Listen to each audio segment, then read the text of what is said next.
My name is Kayla Tomaso. My name's Sean Luke. I have a background in teaching. I come from really humble beginnings. We grew up with a single mom. I had a good dad, hardworking dad. He just made a couple of bad decisions along the way, which forced my mom to be, a single mom for the majority of mine and my two brothers' lives. We didn't really have too much, and anything that we all had, we really had to work for. My brother started working when he was 14, I started working when I was 14, and we really all had to contribute to the household starting at a very young age.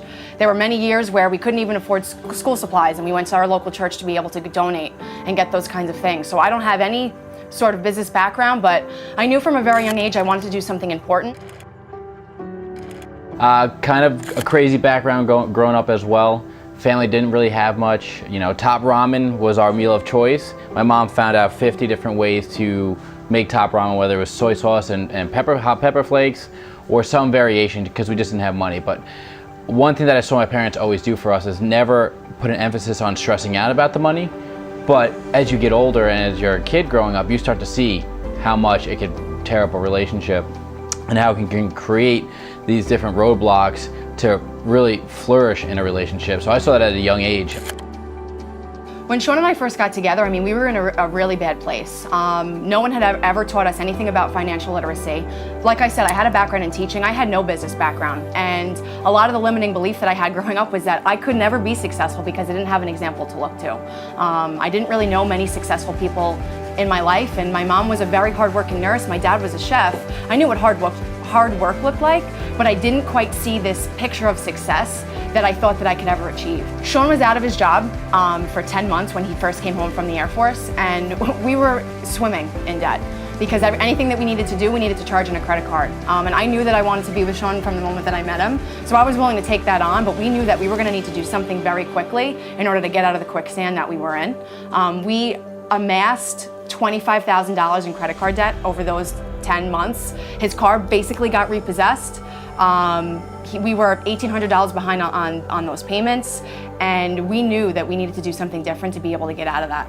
Looking back at that now, when we were in that situation, we're like, we're never gonna get out of this hole. We're never gonna get to that point in life where we're gonna finally have no debt. And we've paid off just about $20,000+ of debt in the last really 2 years, because that hole we created was about 3 years ago. So the last 2 years we've been able to do that. And looking back at it, our family's like, how are you paying for this wedding next year? Because we want to have a big wedding. We want to do it the way we want it. Nobody in our life and our families outside of Anthony and Callum, but we don't want their help in this area. We want the responsibility to pay for our own wedding. Nobody could have done that for us. And now here we are in the last year from Anthony and Callum's mentorship. They've helped us develop assets that have created about $65,000 a year. In the next 2 years, and July 4th, 2019, I'm coming home from work, she'll be home from work, and hopefully she wants to have kids at that point because I want to have babies. But we're also paying for a $40,000 wedding in about 15 months of savings. My friends, they can't understand that. And I tell them it's because I just decided to let another man, another couple guide us in life. It has nothing to do with Kay and I. Yes, we're doing the work behind it, and we're taking their mentorship, but we give everything, we can't thank Anthony and Callan enough for what they've done, because they have changed the course of not only our family as a whole, but for our kids and the generations and the people that we meet on an everyday basis.